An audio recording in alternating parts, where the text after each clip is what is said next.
She's laughing at your jokes, answering all your questions, and it seems like she's into it. But then you text her later and she ghosts you. What happened? Well, here's what happened. You had a nice conversation, and nice is the kiss of death. But I'm about to show you how to flip a dead, going nowhere conversation into something she's still thinking about 3 days later. And the best part? You're gonna do it by talking less, not more. By the end of this video, you'll know exactly how to make any boring conversation flirty using just 3 steps that feel effortless once you see them. I spent 2 years breaking down hundreds of real interactions to figure out why some conversations create attraction and others kill it. And what I found goes against everything you've been told. There's a moment in every conversation where things either spark or they die. Most guys can't see it coming, but once you know where it is, you'll never miss it again. I watched a guy named Marcus use this at a wedding once, and what happened still blows my mind. I'll tell you that story in a bit. So if you want to stop being the guy she forgets, drop a comment right now with the word shift, because that's what this is. A shift in how you show up,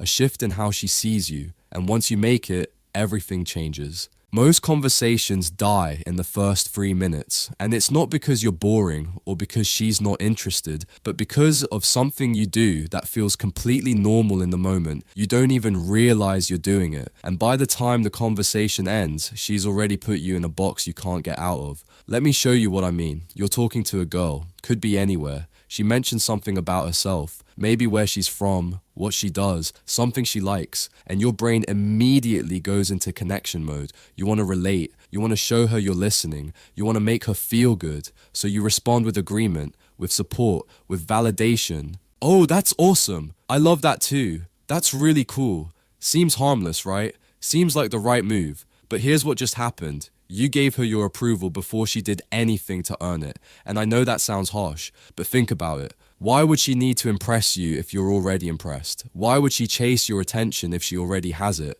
She wouldn't, so she doesn't. And this keeps happening. Over and over throughout the conversation, she says something, you validate it. She says something else, you validate that too. And the whole time you're thinking you're building connection. But what you're really doing is eliminating tension. You're making everything too easy, too predictable, too safe. Now here's where it gets interesting, because there's a reason you do this, and it's not your fault. You've been trained your whole life to be agreeable, to make people comfortable, to show interest by affirming what they say. In most situations, that works fine. But when you're trying to create attraction with a woman, it kills it. Because attraction doesn't live in agreement, it lives in tension, in uncertainty, in those moments where she's not quite sure if you're impressed with her or not. So the first step to making any conversation flirty is simple, but it goes against every instinct you have. Stop giving away your approval for free. Make her work for it. Not in a mean way, not by being cold or dismissive,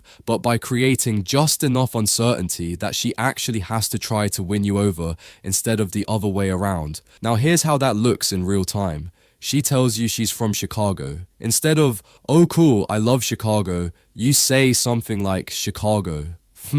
Are you one of those people who thinks deep dish is real pizza? Notice what just happened there. You didn't validate her. You didn't agree. You challenged her playfully, and now she has to defend herself. She has to qualify. She's invested. Or she tells you what she does for work. Instead of, that's really interesting, you say, let me guess, you're the one in the office who always has to fix everyone else's mess. Now you're teasing. You're making an assumption, and she's either gonna laugh and correct you or lean into it. Either way, she's engaging. She's trying to show you who she actually is, instead of just answering questions. This is what Marcus did at that wedding I mentioned.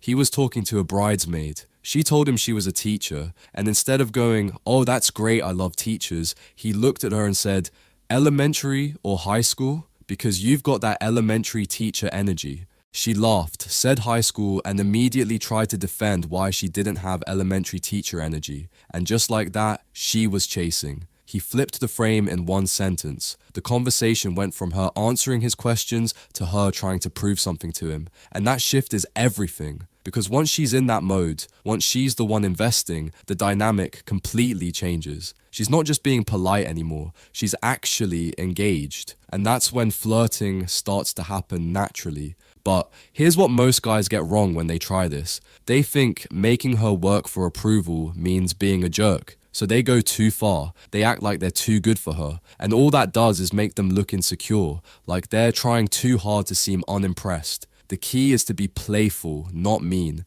You're not tearing her down, you're just not building her up for no reason. You're creating a little friction, a little challenge, and doing it with a smile, with a vibe that says, I'm messing with you because I'm comfortable enough to mess with you. Think about it like this. When you meet someone and they immediately love everything about you, what happens? You don't respect their opinion because they didn't have any standards. They just liked you by default. But when someone makes you work a little, when they challenge you or tease you or make you qualify yourself, their approval actually means something. And that's what you're doing here. You're making your approval mean something by not giving it away so easily. And that's step one. Don't validate her so fast. Create a little push and pull. Make her earn your interest instead of handing it to her on a silver plate. But here's the thing. That alone isn't enough. Because if you just tease her and challenge her without ever pulling her back in, you're going to come across as combative. Like you're just trying to one-up her the whole time. So you need step two. And this is where most guys completely drop the ball.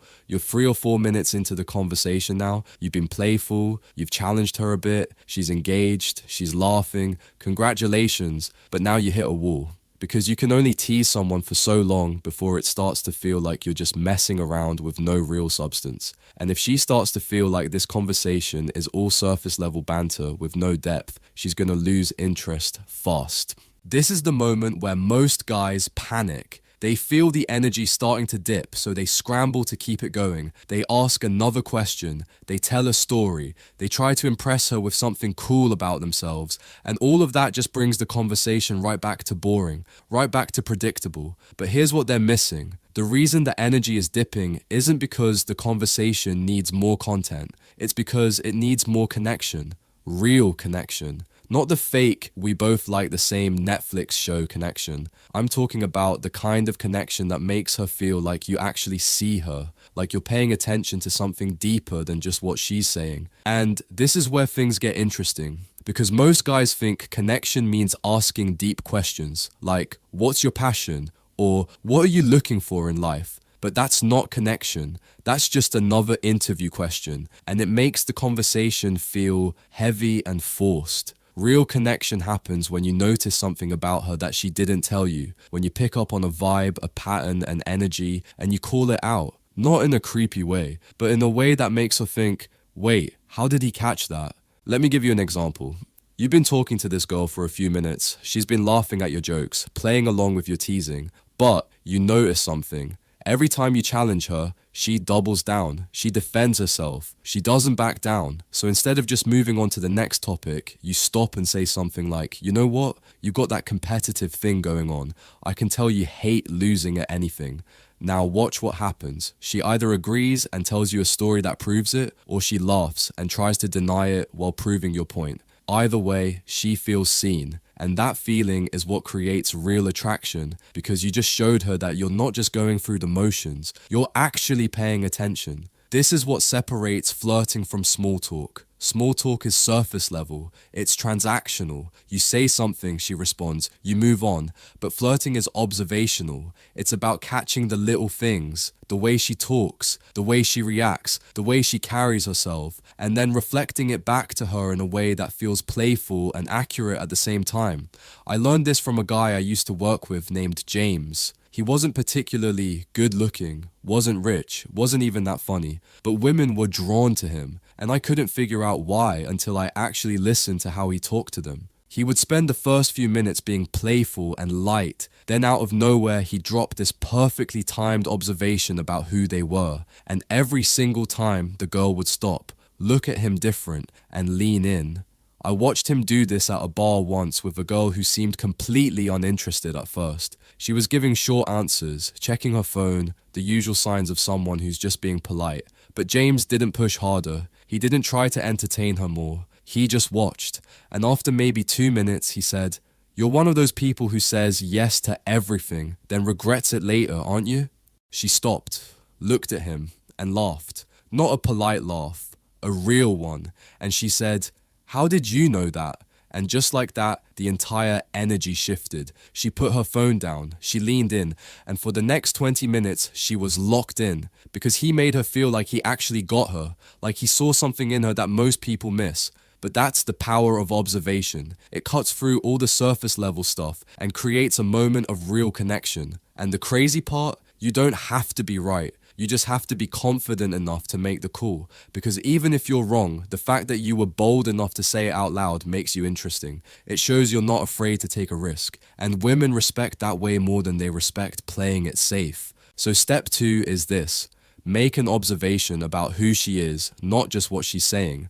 Pay attention to how she talks, how she reacts, what she emphasizes. Then call it out in a way that feels playful but real. Something like, "You strike me as someone who plans everything," or "I bet you're the friend everyone calls when they need advice," or "You've got that energy like you're always 3 steps ahead of everyone else."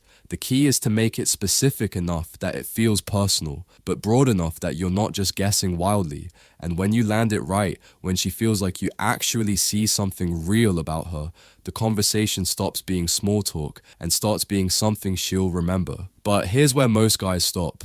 They get the playful teasing down, they throw in a solid observation, and they think that's enough. So they just keep cycling between those two things for the rest of the conversation. Tease a little, observe a little, repeat. And while that's better than interview mode, it's still missing the final piece. The piece that actually makes a conversation flirty instead of just interesting. Because here's the truth, you can be playful, you can be observant, but if you never create any real tension, if you never make her wonder what you're actually thinking, the conversation stays friendly. It stays surface level, and friendly doesn't lead anywhere. Friendly gets you the nice talking to you and a handshake goodbye.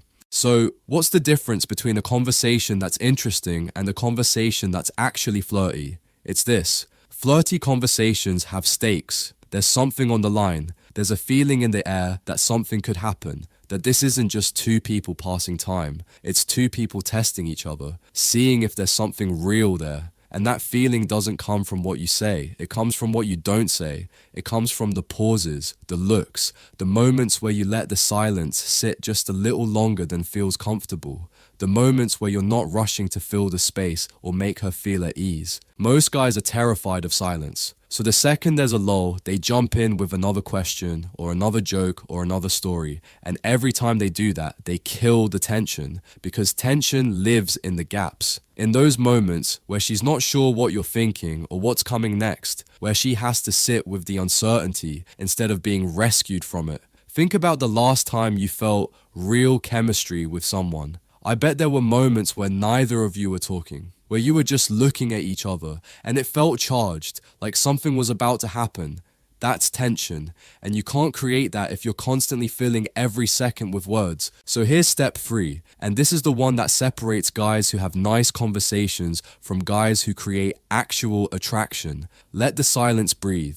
Don't be afraid of the pause. When you make an observation or say something playful, don't immediately follow it up with another sentence. Let it land. Let her sit with it. Let the moment stretch just long enough that it feels like something. Here's what that looks like. You've been talking for a bit. You tease her about something. She laughs. And instead of jumping right into the next thing, you just look at her. Hold eye contact for a beat longer than normal. Smile slightly, then let her be the one to fill the silence. 9 times out of 10, she will. She'll say something. She'll laugh nervously. She'll ask you a question. And when she does, you just shifted the power dynamic again. Because now she's the one working to keep the conversation going. She's the one feeling the need to fill the space. And that's when things get flirty. I saw this play out perfectly at a house party last year. There was this guy talking to a girl by the kitchen. He said something that made her laugh, then just stopped. Didn't say anything else, just looked at her with this slight smirk, and you could see her processing it. She tucked her hair behind her ear, looked down, then looked back up at him and said, "What?" with this smile on her face. And he just shrugged and said, "Nothing. You're just fun to mess with." That 5-second pause did more for that interaction than anything he could have said, because it created uncertainty. She didn't know what he was thinking. She didn't know if he was into her or just playing around, and that uncertainty made her want to figure it out, made her invest more, made her chase. But here's the mistake guys make when they try this. They think letting silence breathe means going completely quiet and cold, so they overdo it. They pause for way too long, they break eye contact and stare off into space. They make it awkward instead of charged, and the girl just thinks they ran out of things to say. The pause only works if you're still present, if you're still engaged, if you're holding eye contact or smiling slightly or giving off the vibe that you're comfortable in the silence, because the silence isn't about ignoring her. It's about letting the tension sit instead of dissolving it immediately. Think of it like this. When you watch a good movie, the best scenes aren't the ones where people are talking non-stop. They're the ones where nothing's being said, but everything's being communicated. The look between two characters, the pause before someone makes a decision. That's where the emotion lives. And that's what you're creating here. A moment where the vibe says more than the words. So you tease her, you make an observation, then you let it breathe. You don't rush to the next thing. You don't over-explain. You just let the moment exist. And in that gap, that's where she starts to feel something. That's where the conversation stops being just friendly and starts feeling like something more. But here's what ties all three steps together, because these aren't three separate techniques you rotate through. They're three parts of the same flow. You start by not validating her too fast. That creates the challenge. Then you make an observation about who she is. That creates the connection. Then you let the silence breathe. That creates the tension. And when you cycle through those three things naturally, without forcing it, the conversation becomes flirty without you even trying. Because it's not about memorizing lines or about having perfect timing. It's about understanding the structure underneath every flirty conversation. Challenge, connection, tension, push, pull, pause. And once you see that structure, once you feel how it works, you can apply it to any conversation with any woman in any situation. I tested this myself for 2 months straight. Every time I talked to a woman, I made sure I hit all three. I didn't validate her right away. I made at least one solid observation about who she was, and I let at least 1 or 2 pauses sit longer than felt comfortable. And the difference was night and day. Conversations that used to fizzle out after 5 minutes were turning into 20, 30-minute interactions where she was the one trying to keep it going. Numbers I got actually responded. Dates actually led somewhere. And the wildest part? It didn't feel like work. It felt natural. Because I wasn't trying to perform or impress or say the perfect thing. I was just creating space for attraction to happen instead of accidentally killing it like I used to. You don't need to be the funniest guy in the room. You don't need to have the best stories or the most interesting life. You just need to understand how attraction actually builds in a conversation. And it's not through agreement. It's not through constant talking. It's through challenge, connection, and tension. That's it. That's the formula. So next time you're talking to a woman and the conversation starts to feel flat, don't panic. Don't try to fix it by talking more or asking more questions. Just remember these 3 steps. Stop validating her so fast. Make an observation about who she really is and let the silence breathe. Do that and you'll turn boring conversations into flirty ones without even thinking about it. You don't get attraction by playing it safe. You get it by being willing to create a little uncertainty, a little friction, a little space for her to wonder about you instead of having you all figured out in the first 5 minutes. YouTube thinks you'll really enjoy this video over here, so click on it and I'll see you there.